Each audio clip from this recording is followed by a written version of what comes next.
Hey everyone, Untitled here and welcome to another Dauntless video. In this one I will go through the upcoming changes that we're going to get in patch 0.5.2 according to the newly updated Dauntless roadmap. Since these changes are not implemented yet, there is no way I can show you footage of them. I will be talking about them, sharing the information and giving my opinion here and there. If you wish to read them instead of listening to me, then the link is down below in the description. For everyone else, let's start. I will begin with a few updates that are coming sometime in the future rather than with patch 0.5.2. The first one being that there are plans for more quests, characters, factions and reputation tracks to be added to the game. Additionally, the ever game of Dauntless will keep expanding and we have confirmation now that every single behemoth in the game will eventually get an exotic item.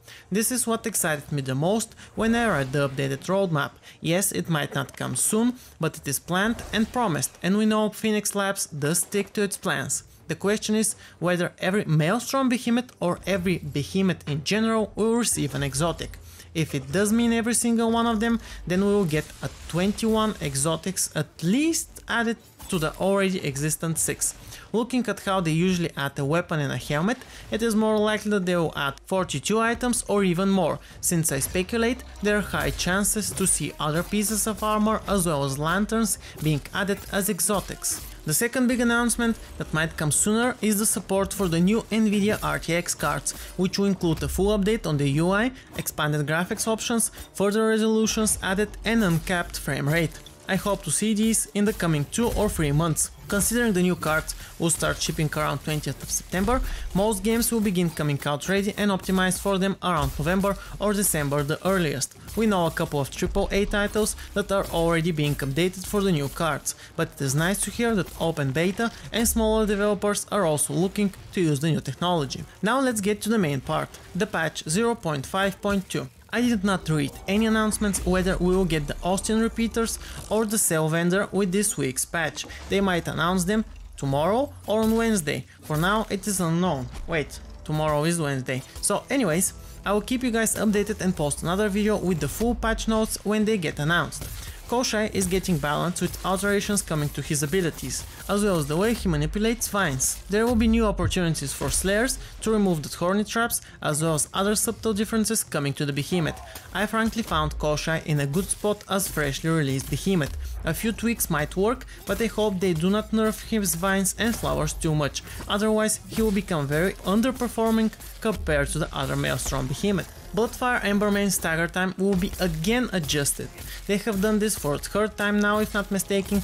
Hope this time it is done properly. Judging by what they wrote, they will increase it now to give us enough time to make our mark. Let us hope we do not see another Bloodfire stagger fix next week again. Thorn damage will get changed to take into consideration defensive buffs, such as iron pylons, which means you'll have a way to negate or reduce the amount of damage done to you by them. Additionally, armor values can now mitigate Thorn's damage, and to my disappointment, the base Thorn damage will also be reduced. Way to go, nerfing the best thing about the new guy. There will be a quick fix for the Hunger's damage scaling, since it was bugged recently and not properly scaling its passive damage increased when you fill up its meter.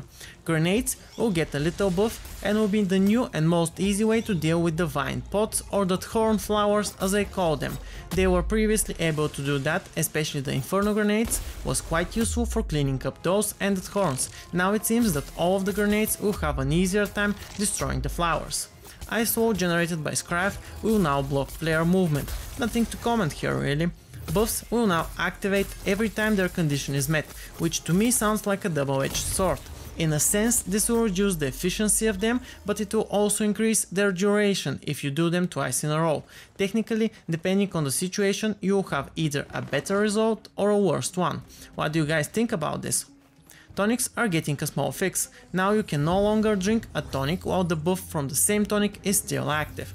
There was a bug where when you previously did this, you would not receive the buff, the second tonic. It is a nice way to fix the issue, although I hope they fix it in general, since this sounds like a temporary fix for a big problem to me. Panger's Lantern will now restore 25% of the Slayer's stamina instead of the 25 flat stamina it used to. This will benefit everyone who uses stamina increasing stats and might also benefit everyone using the new exotics. Hammer's evading properties are getting a small buff. They will now be able to more reliably use blast dodge after rolling. Does not sound like a lot, but it will definitely benefit weak hammer players like me. Also on the hammer topic, the prime attacks will now properly benefit from attack speed buffs. There seems to be an issue with them.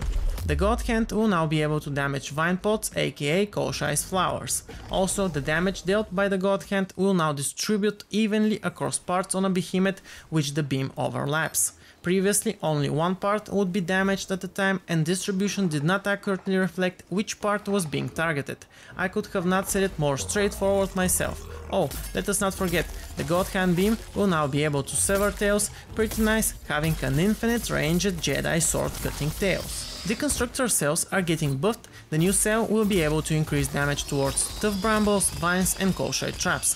How effective and how much damage and whether it is worth it to use them, I will tell you guys after patch day.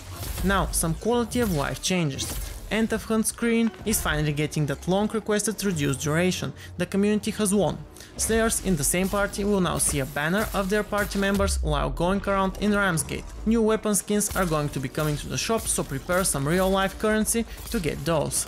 Slayers will no longer auto-update weapons and armor if they hold the open menu button. And finally, Hillian will be getting visual effects improvements. They said he looks almost 25% better, but better than what, his first model design or the current one? I wonder.